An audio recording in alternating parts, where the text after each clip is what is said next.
अस्सलामुअलैकुम वरहमतुल्लाहि वबरकातुहू। आज की इस वीडियो में बड़ी ही चौंका देने वाली बातों का मैं खुलासा करने वाला हूँ।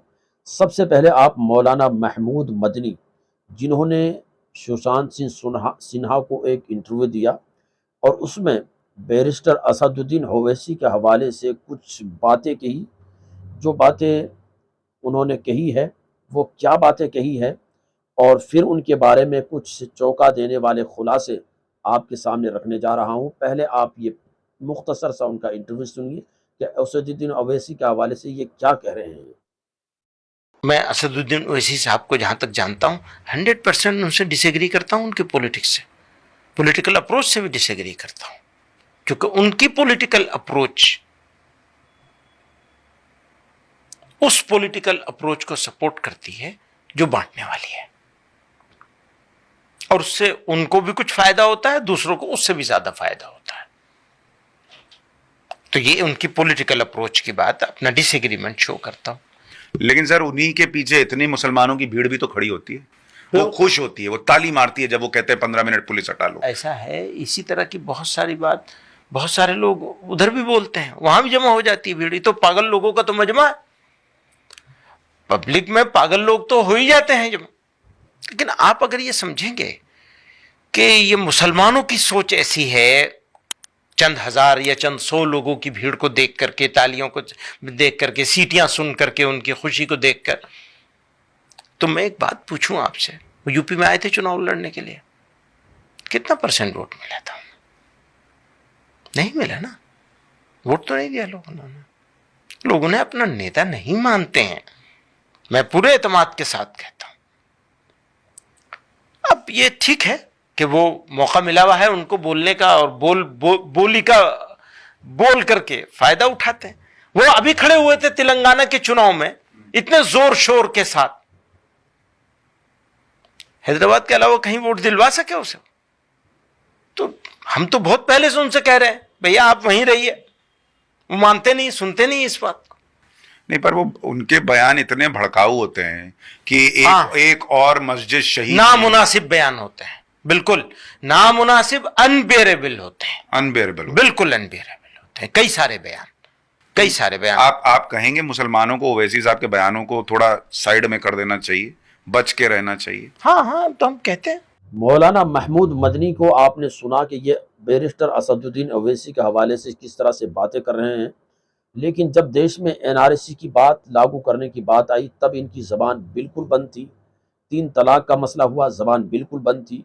जुनैद, पहलू खां, तबरेज़ अंसारी जैसे लोगों को लिंचिंग किया गया और आए दिन मुसलमानों को लिंच किया जा रहा है, तब इनकी ज़बानें गुंग रह जाती है, इनकी मुंह में दही जम जाती है। इन जनाब को अगर तकलीफ़ है तो यूपी के अंदर पीस पार्टी के लीडर अय्यूब से तकलीफ़ है, इनको तकलीफ़ है तो बैरिस्टर असदुद्दीन ओवैसी से तकलीफ़ है, इनको तकलीफ़ है तो बदरुद्दीन अजमल जो आसाम में मुसलमानों की राजनीति कर रहे हैं उनसे तकलीफ़ है, इनको अगर तकलीफ़ है तो मुस्लिम लीग जो केरल में है उससे तकलीफ़ है।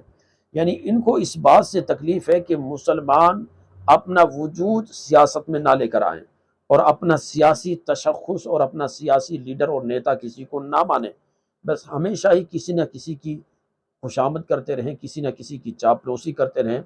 इन जनाब को इन सब से तकलीफ़ है, लेकिन मुसलमानों के ऐसे नाजुक हालात में, नाजुक दौर में इन्होंने इस तरह का एक इंटरव्यू दिया है जिसे सुनकर हर कोई बंदा हैरान है कि इस तरह की बातें भला एक आदमी जो ज़िम्मेदार समझा जाता है वो कैसे कर सकता है।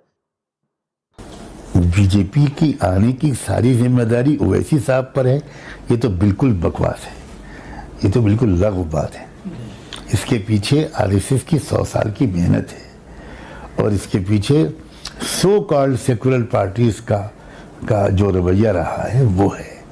ओवैसी साहब की वजह से बीजेपी आई, ये तो कोई बिल्कुल ही बेखबर आदमी। मौलाना महमूद मदनी असदुद्दीन ओवैसी के खिलाफ है। हाँ, खिलाफ है।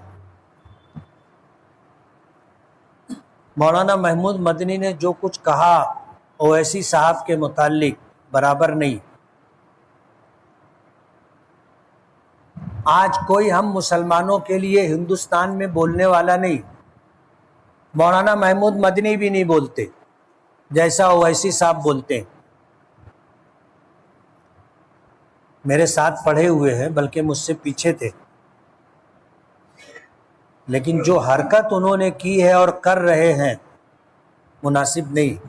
उनकी ही नादानियों की वजह से जमीयत उलमा दो हिस्सों में तकसीम हुई है और जमीयत उलमा का अपना जो वज़न था वो ख़त्म हो गया। और भी बहुत सारी बातें हैं, मैं बोलना नहीं चाहता। आज दुनिया भर के लोग जवाब दे रहे हैं ना। आज तो मशवरा देने में भी लोग कंजूसी करने लगे, मशवरा देने में भी हसद करने लगे। बड़े बड़े मुल्ला मौलवी भी आजकल टीवी पे बैठ के एक दूसरे की मुखालफत करते हैं, बस इसलिए कि ये समझें कि हम आगे रहें, वो पीछे हो जाए। वो कौम जिसने पानी एक जख्मी को पिलाने के लिए दूसरे ने दूसरे की पेशकश कर दी, दूसरे ने तीसरे की पेशकश कर दी, तीसरे ने चौथे की पेशकश कर दी कि पहले मेरे साथी को पानी पिला लो, उस कौम के कायदीन ये कहते हैं कि नहीं जी फला बंदा तो खराब है, हम उससे ज्यादा बेहतर हैं। तो इसका मतलब इनको अभी रब रसूल के अहकामात का पता ही नहीं।